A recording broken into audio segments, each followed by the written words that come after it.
Did Ronald Acuña Jr. just make the greatest throw in the history of Major League Baseball? Let's talk about the throw heard around the world on today's episode of Locked On Braves. So let's get into it.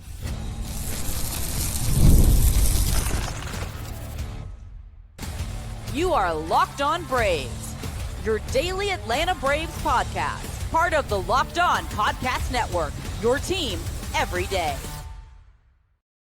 Hey, welcome back to Locked On Braves, part of Locked On Sports Atlanta, where we cover your favorite Atlanta sports teams each and every day. I'm your host, Jake Mastroianni. You can follow me on social media at ShortstopBall, where you'll be seeing nothing but tweets and retweets from me on the throw that Ronald Acuña Jr. made on Friday night. If you're new and you're watching this on YouTube, please do me a huge favor. Hit that subscribe button, hit the like button, leave me a comment down below. And if you're listening on the audio version, you can help out. Leave me a 5-star review on Apple, Spotify, or wherever you get your podcast. And as always, thank you so much for being an everydayer here at Locked On Braves, making us your first listen of each and every day.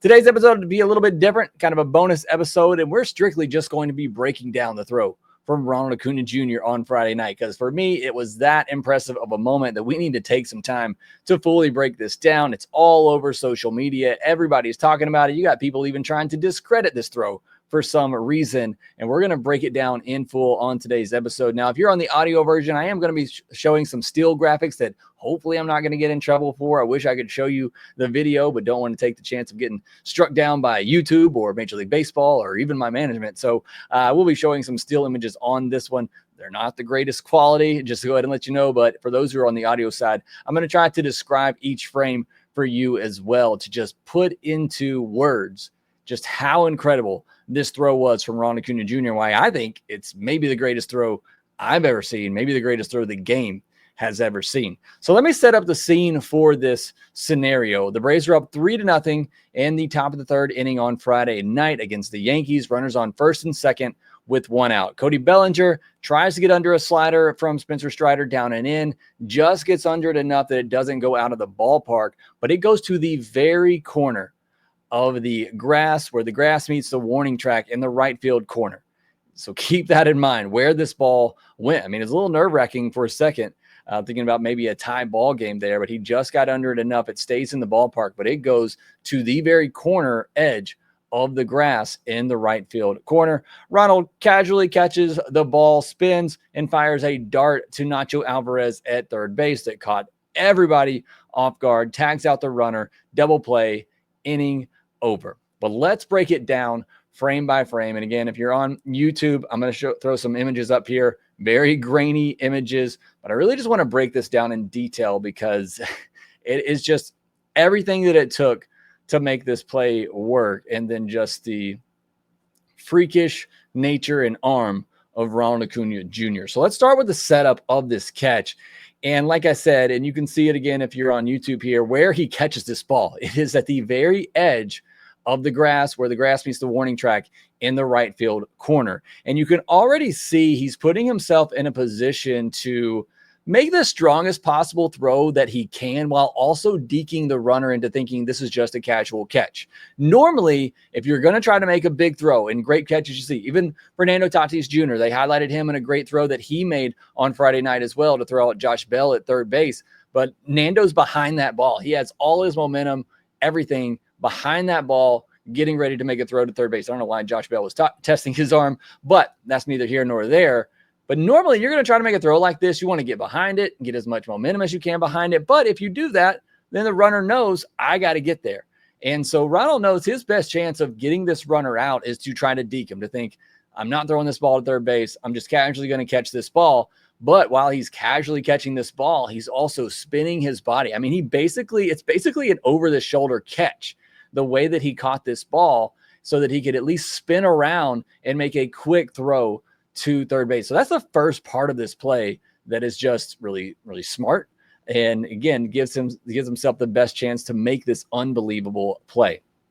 Next, you have the catch, which, like I said, by the time he catches it, his back is to the runner. It's basically an over-the-shoulder catch. And again, I know that you're looking at the images here. It's very grainy, but his back is to the runner.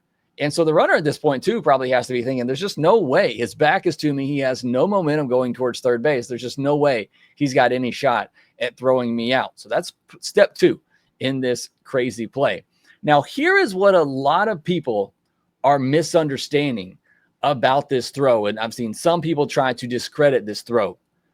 As I mentioned a minute ago, anytime you're trying to make a throw from the outfield, you generally want to get behind the baseball, get a crow hop in there if you can, try to get as much momentum as you can on the throw.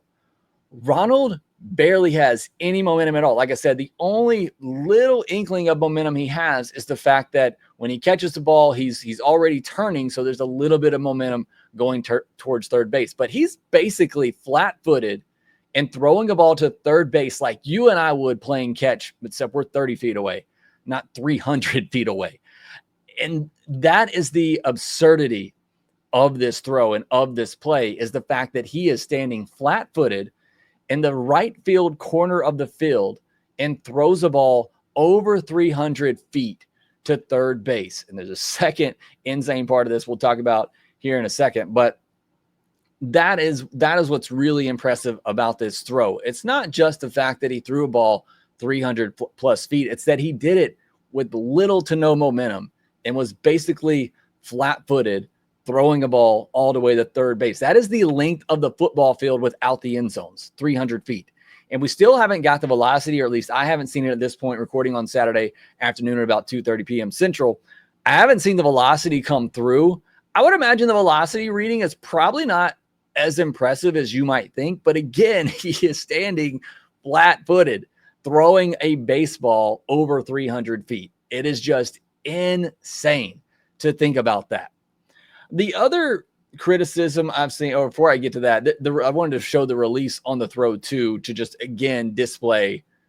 It basically just looks like a pitcher. And I've seen some people even joke, next time there's a blowout, put Ronald on the mound and just see what he can do. He'll probably hit upper 90s, and he might. But you look at the release on this, and again, I know it's very grainy for those on YouTube. I mean, it's basically just like if a pitcher went through his windup from the right field corner, but was throwing a ball 300 feet instead of 60 feet 6 inches. So again, it's just unreal.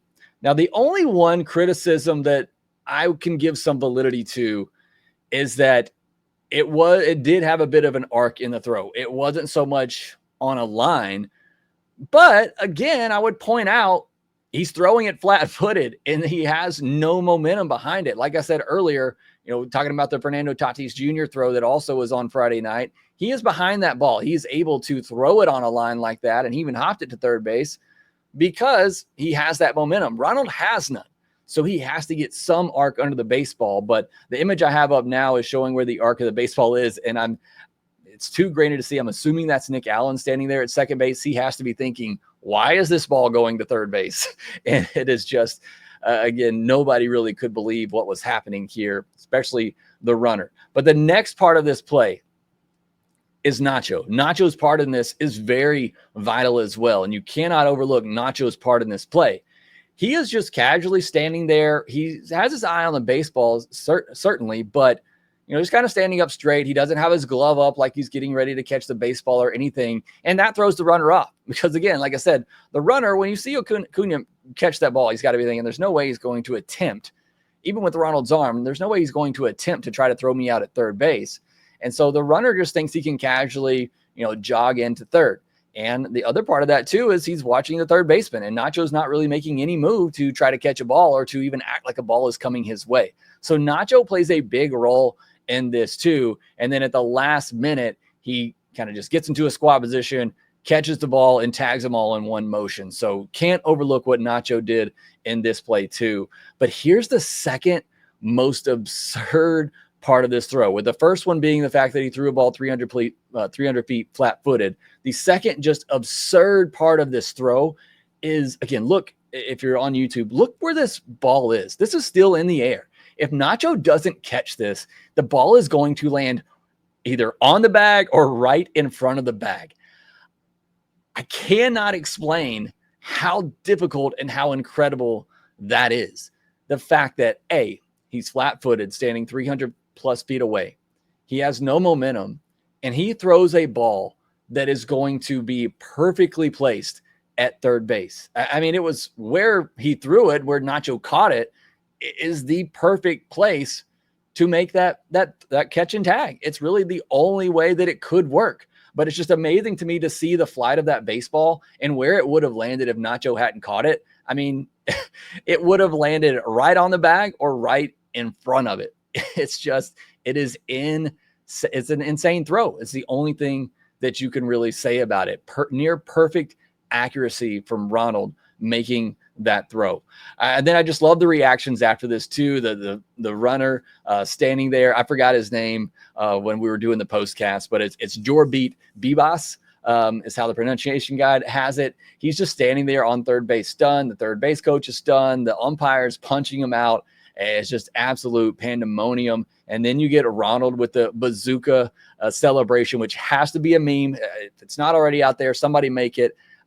I got to see that meme at least 100 times the rest of this season. But I love the bazooka celebration there from Ronald. And then here is maybe my most underrated favorite part of this video is they show Brad Osmus, the Yankees bench coach, in the dugout. He's talking to the guys on replay thinking, did that really happen? Is there any way we can replay this? And then after he hangs up the phone, he just looks back at the screen and just has this look on his face like, what just happened?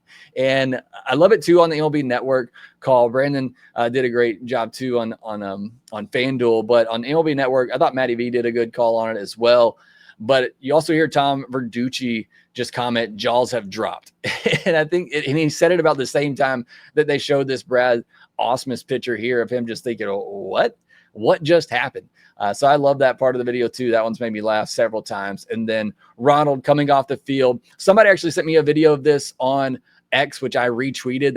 I'm assuming it was them. They were sitting there in the stands and they were videoing Ronald watching the replay and then his celebration afterward, which is what you see here with Ronald, just smiling. I mean, this kid loves the game. People can try to get mad at Ronald for his flash and his flair that he has, but this kid loves playing the game and he makes watching the game more enjoyable and more fun. It's why when I talked about the top storylines of the second half, even in a lost season, I mentioned Ronald because he is just worth turning on the game each and every night because you don't know what he's going to do. And in the first game back from the break, not only did he have a great game offensively, a hustle double where he deked out Aaron Judge and got to second, a hustle triple showing off that he still has that speed.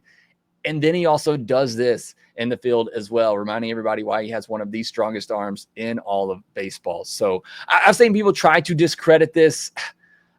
I feel like that's just some of those people on the internet that want to be negative about everything. Have a little fun with it. I understand that if the runner had given just a little bit of effort, he would have been safe. I get that, but it doesn't take away from just how incredible that throw was and what all went into that and the other parts of the deke by Acuna, the deke by Nacho to make the play work. And I understand too, if he wasn't out, this wouldn't be getting national attention as much as it is, but he was out and it took all of that for it to happen. So again, people are going to just be negative and want to try to discredit this.